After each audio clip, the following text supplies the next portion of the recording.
Hey, what's up, guys? I'm here at Burch Studio. I'm here with Roberto at Hermosillo, and I just want to have conversations about just how music brings us together. I think we've had a crazy, crazy year.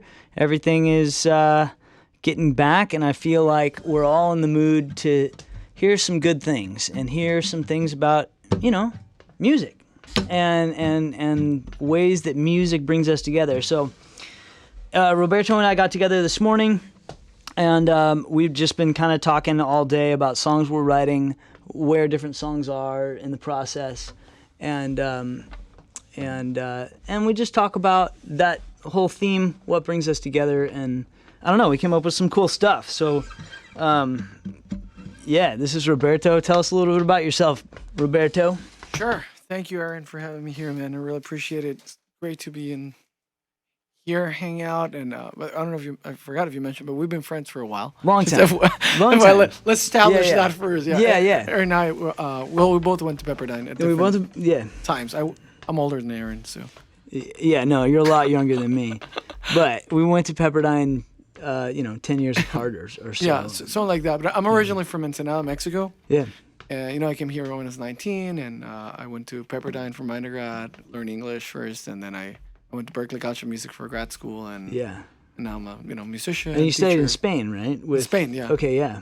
For Berkeley. For Berkeley, yeah. And here with Christopher Parkening for my undergrad, and Christopher Parkening, man, that's like that's incredible. Yeah, it was a real amazing experience to study with someone like that. If you don't know, look him up. And incredible guitarist. And I don't know. I think that I was really thrilled to come here because we're basically. This is a funny thing. If you and I would have been born 300 years ago, we would have been born in the same country. Okay. There's times in history. Sure. There's times in history. Where you and I would have been 100% in the same country. Yeah. And we just, you mean like geographically where we were born? Yeah, geographically. Sure. Yes. We would have both been Mexican citizens. Or American. Or what? Or Spanish. Or Spanish. Yeah, or it would have been that. Whatever anybody. There's a lot of. That's the problem. Yeah, and that's the thing. And, yeah. And I guess at this podcast, the thing that we were talking about is how music unifies us, right? And And I hope you don't mind me talking too much about this, but no, please. It's like we both grew up near the border. Not too far from the border. And we were talking a lot about how there's all these grooves that you find in Mexico, and the Mexican side of north side of Mexico, or in the south side of the United States, that are very similar. Yeah. And we are so quick to ignore this, how similar they are. And the reality is that they're similar because they probably were hearing them from each other at some point. We're not ethnomusicologists here. We're not. We're just people with We're ears. just guys that like groove. Yeah. And groove is kind of one of those things that that ties that you come up with your groove based on what you've heard. And so groove evolves throughout culture because a particular groove people are listening to, and then they adapt that groove into whatever the next style is. And that's how blues becomes like rock, and rock becomes punk rock. It's the evolution of a particular groove in a certain direction, and you have these geographic places, like border towns where you have country music and norteño music, and they come up with this same kind of pattern. Show me the norteño. Oh yeah. So two-step norteño, basically. This is Mexican. Like it's this is okay.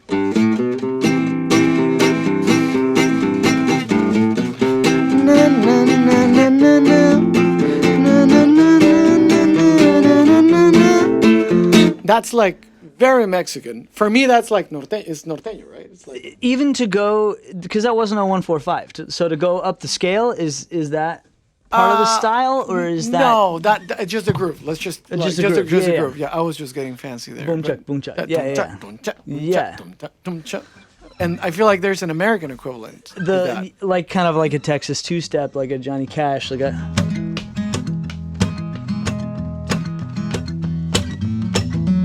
Yeah, sorry, I'm not.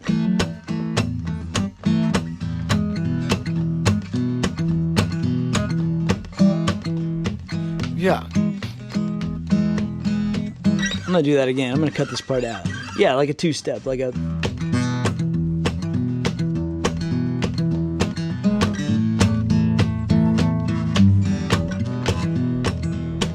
Yeah, that kind of thing. And the differences are somewhere in the. Yes. The ghost notes are a little different. So the pattern there, as I feel it.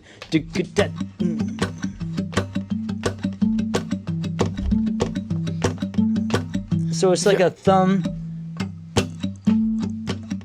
What's the pattern on? Oh, for this? I mean, it's a lot simpler than that. Got it. So it's all downs. Yeah, and it has to be aggressive. I mean, we could play it very nicely, like classical music, but it has to be harsh. Yeah. In order for it to sound like that style, right? Yeah. Yeah, but it's all up down. Yeah. And I find it really interesting that it's so similar, and it's because very similar. The cowboys of the U.S. are in the south, and the cowboys of Mexico are in the north. Are in the north, yeah, interesting. They're just right next to each other, so they're the same people. It's the same damn cowboy. It's the same cowboys, yes. Somebody just moved the border at some point, and they were like, yeah. It's interesting that both those grooves are there, like geographically. That's really cool. Yeah, we're also talking that kind of like that norteño variation of cumbia, which is right. Was there something? Tell me about cumbia a little bit. Sure. So cumbia is a rhythm that's originally from Colombia, from the coast, and cumbia, the word cumbia comes from a dance from New Guinea, from West Africa. Sorry, from Guinea, from West Africa, called cumbe. So when they brought African slaves into Colombia many, many years ago, they kept dancing this dance, and the Spanish people added structure in Spanish language, and the Native Colombians added the dance, and they came out with this group, which is originally it's played with all these native drums and these flutes that they made out of a cane, actually, which is caña de millo. Yeah, and that style traveled all over the world. And in 1945, I think I mentioned to you, cumbia was the most popular style of music in Mexico. Interesting. Just so random. In the 40s. In the 40s, yeah. And then it became popular, and it stayed. I grew up thinking that cumbia was Mexican. Interesting. And there it varies depending on where you're in the country, but in the north side, it's like.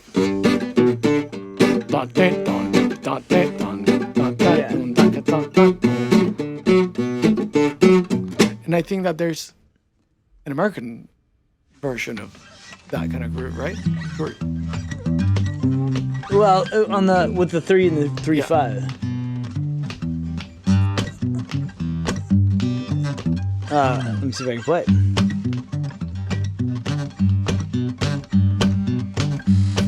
Yeah, that's almost like. Yeah, it'd almost be an E. Yeah, exactly. Bum, bum, bum, bum, bum. And then you get a lot of control. If you do it in E, you got a lot of like. All right, cool. Yeah.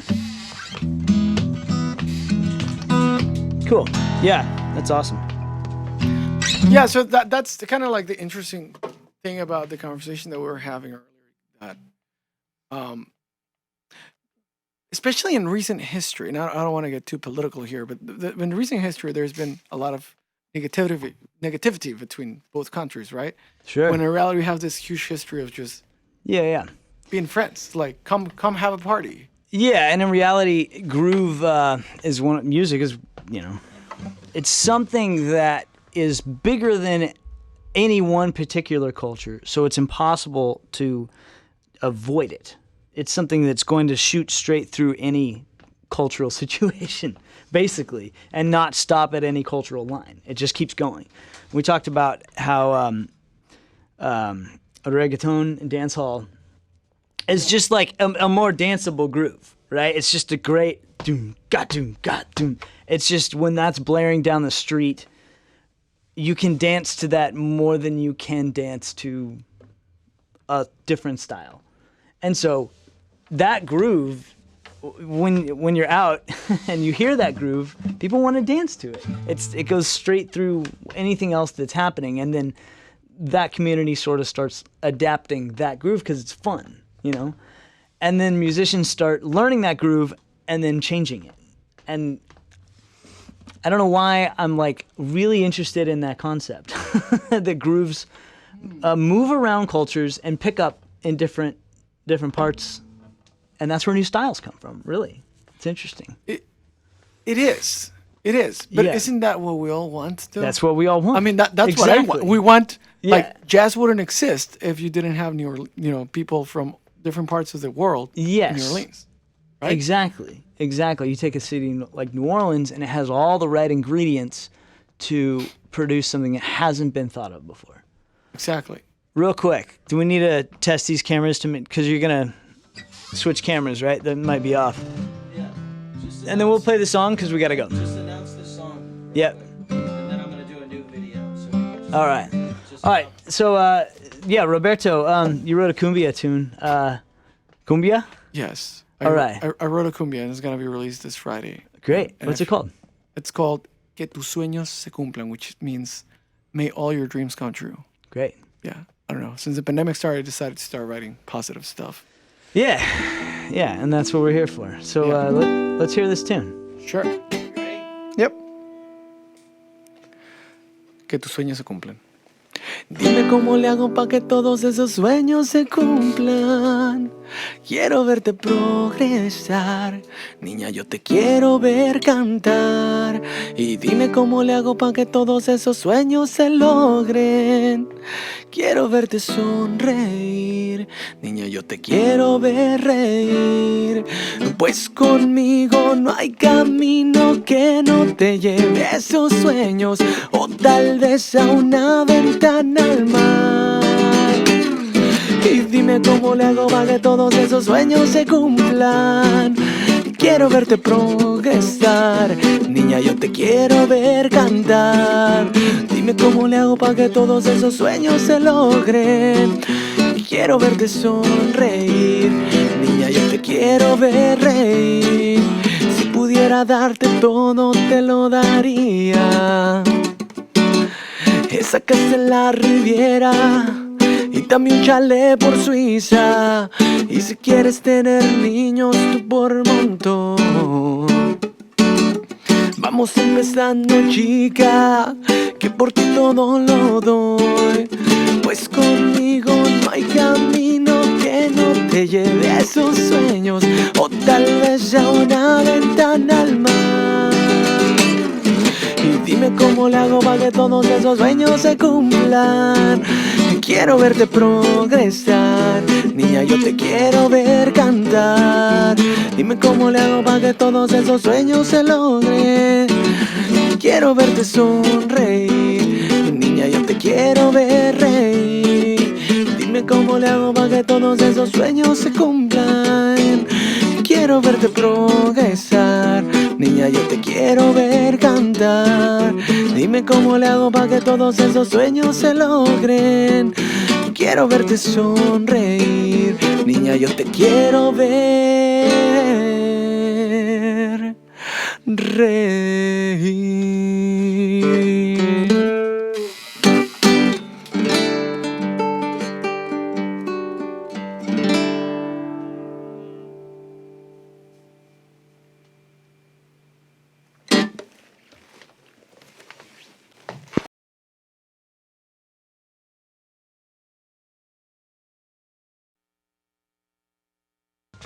Okay, cool. Yeah. Play through we'll do the chorus at the beginning. Just play. 2, 3, 4.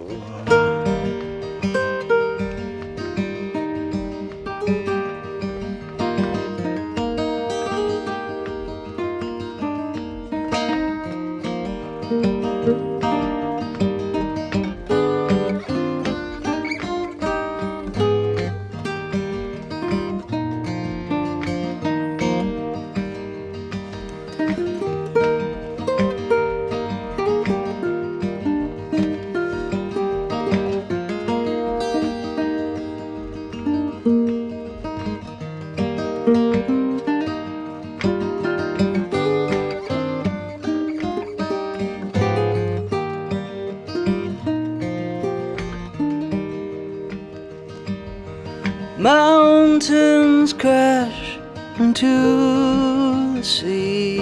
That is why the Rollins are home. Life may test the bounds flow by the chances that you took. You are my friend to whatever and whatever. You are my friend. I don't know what is to come, my friend, to whatever end.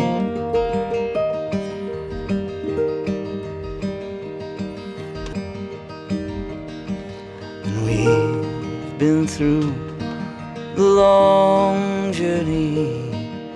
We've been through the long journey. Yet we find ourselves together. Second verse of the same old song.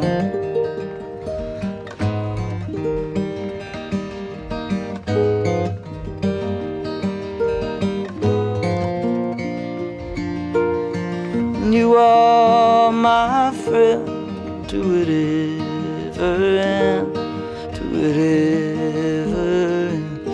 You are my friend.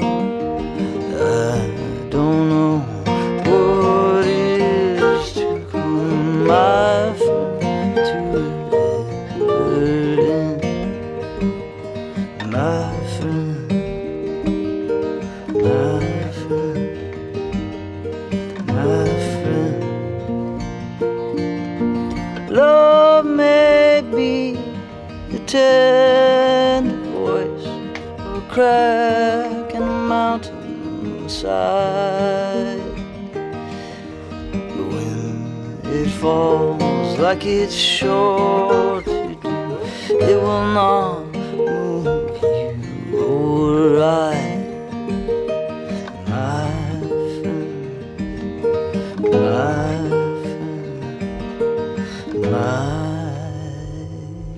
friend. Cool. Yeah. That's cool. Thanks, man. Thank you. Thank you. I like a response Yeah. to the... Yeah.